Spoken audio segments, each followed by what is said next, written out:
may even do something even worse. I may say, hey man, and keep it moving, like direct where I was going. Even if I was being cordial, even if I was being nice or anything like that. Hey, what's up? And I'll keep it moving.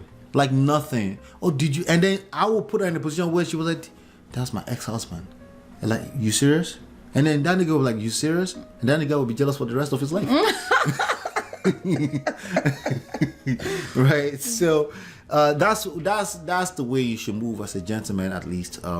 As opposed to, actually, I think he drove down there, something like that. I think he heard something about, I'm not sure. It's like you brought someone to our favorite restaurant. Something exactly. Like our favorite restaurant. Like it was. So he's the one that's more attached to. Like that's even definitely feminine energy. Like why are you worried about what your favorite restaurant was? I forgot. I don't remember what's our favorite restaurant. I don't. Yeah, exactly. So imagine she doesn't know I'm supposed to know that. Like no. Like a woman would typically know a lot of those kind of things. And if you're the one remembering those kind of things, that's a typical man in this society, you're gonna lose respect. All right, welcome back. Running into an ex-wife on a date. Martell and Melody. Love and marriage. All right, so here's a quote from the episode. Actually, we got the quote from the episode. So, like you had a whole business meeting. Okay, like you had a. Okay, so this is Melody talking. I'm trying to remember. Okay. Like you had a whole business meeting. Somebody you told me flew in from LA. So you stepped out of a business meeting to deal from a business meeting.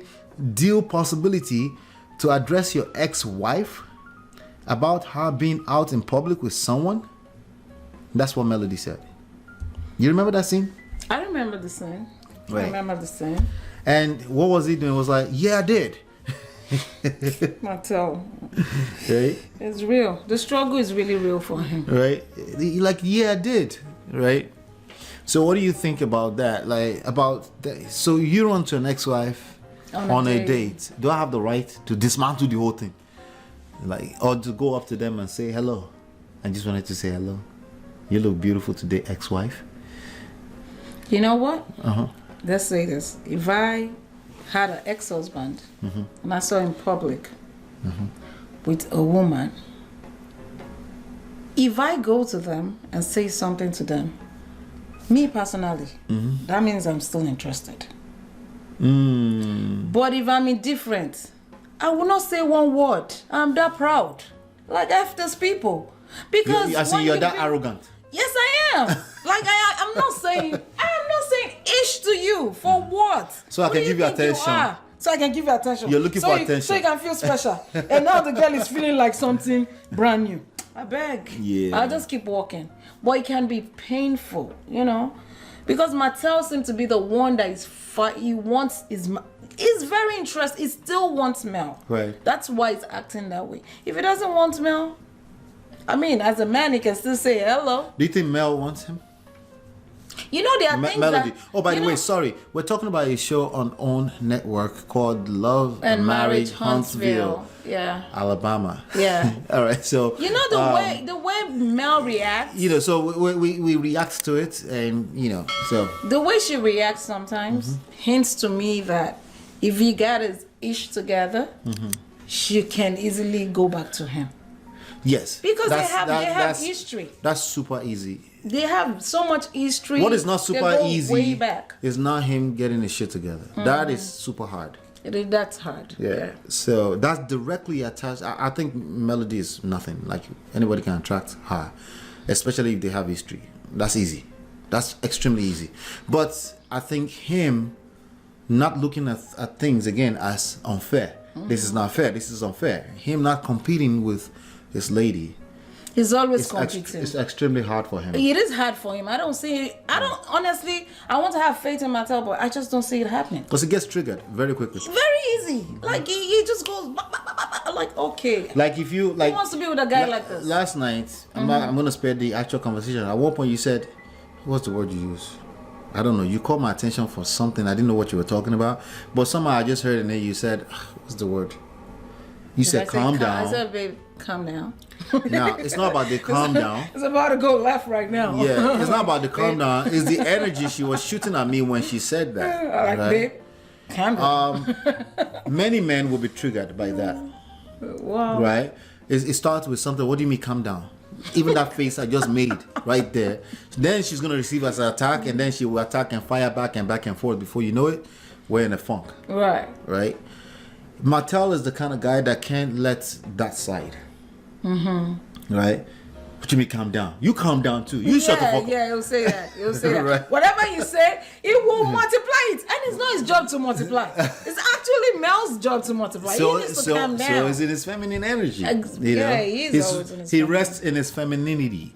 And he does that quite well. And unfortunately, that's destroying his chances. Yep. You know? Because a woman is not attracted to a man. That is, no, it's absolutely running into an ex-wife on a date. If I run into my ex-wife on a date, I will absolutely pretend like I didn't see her. Okay.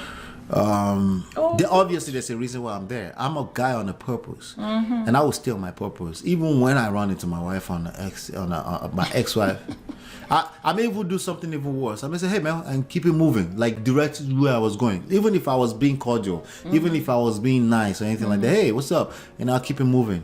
Like nothing. Oh, did you? And then I will put her in a position where she was like, "That's my ex-husband." And like, you serious? And then that nigga will be like, "You serious?" And that nigga will be jealous for the rest of his life. Right. So that's the way you should move as a gentleman, at least. As opposed to, actually, I think he drove down there, something like that. I think he heard something about. I'm not sure. Like you brought someone to our favorite restaurant. Something. Exactly. Like our favorite restaurant. Like it was. No so more. he's the one that's more attached to. Like that's even definitely feminine energy. Like why are you worried about what your favorite restaurant was? I forgot. I don't remember what's our favorite restaurant. I don't. Yeah, exactly. So imagine she doesn't know I'm supposed to know that. Like no. Like a woman would typically know a lot of those kind of things. And if you're the one remembering those kind of things, that's a typical man in this society, you're gonna lose respect. Especially if you're using it in this kind of conversation, like, oh yeah, you to our favorite restaurant, nigga. What the fuck? Favorite restaurant? Is that your restaurant? You own it? So it's kind of weird. Again, as usual, he's competing. He's actually absolutely trying to win some kind of race, and he's winning it. Well, you cheated too. Yeah. But you cheated too. Yeah. Oh, you did. I'm like, come on, calm down. Even the the video we saw yesterday on Wine with Tasha K. The side chick, the mistress, is now running around with that story that she cheated too. I don't know what she's gonna get out of that. But I don't know. It's not even her place. I don't know if she should be talking at all. Like, well, she's competing too. So have some shame. Like, she's in a competition, not for Mattel's attention, now for all of us, all the audience of she's that trying show. To prove to us. Attention, exactly. Because according to her name or her image, because nobody mentioned her name, but her image was dragged through the storylines. But the lesson here is that, gentlemen, the society holds you to more standard, to hold your feet to the fire more. Yes. Actually, that could be a fortunate thing, because that means you get to lead. That means you get to also benefit from the position of leadership. Try not to compete with women. It just doesn't work, because it's two different roles, and you're trying to compete in a lane that's not yours. You will always lose. It's just like a woman trying to compete in a man's lane. You want equality, all this kind of stuff. That's why women will lose too in that race when it comes to romantic relationship. You may win in the workplace. Yeah. But if you bring that into your romantic life, you will lose if you're trying to play equality, right? Yeah. Because there's a benefit that you get from not having to make noise about that. And it's okay to not want that. I'm just saying, ultimately, overall, when you're 60, 65, 70 years old, you will lose. You may not see that right now. Well, balance is key. Yeah. Gotta balance each other out. Yeah. All right.